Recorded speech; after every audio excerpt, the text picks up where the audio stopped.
comme le temps passe vite.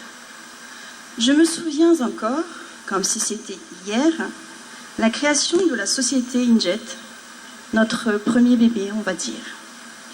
Nos premières affiches étaient importées en France.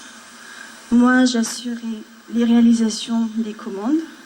Et mon mari, lui, excellent négociateur commercial comme il est, assurait la prospection de notre clientèle. C'était ainsi que nous avons pu acquérir notre première machine, une imprimante HP.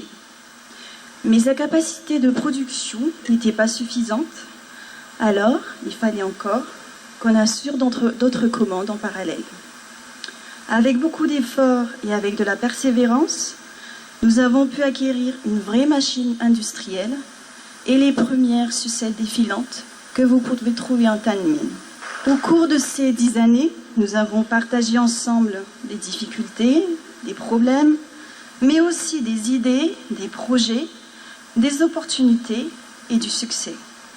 Alors, il n'est que justice si mes premières félicitations sont adressées à mon mari, l'initiateur de ce magnifique projet, et je tiens à le remercier de m'avoir permis de le vivre et de le réaliser avec lui.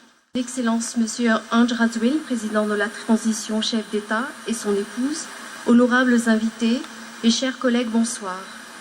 C'est avec une certaine émotion que je prends la parole ce soir pour vous remercier pour votre venue en cette soirée spéciale dédiée à la fête de l'affiche publicitaire, mais aussi aux 10 ans du groupe Injet, comprenant Injet, Domapub et Viva.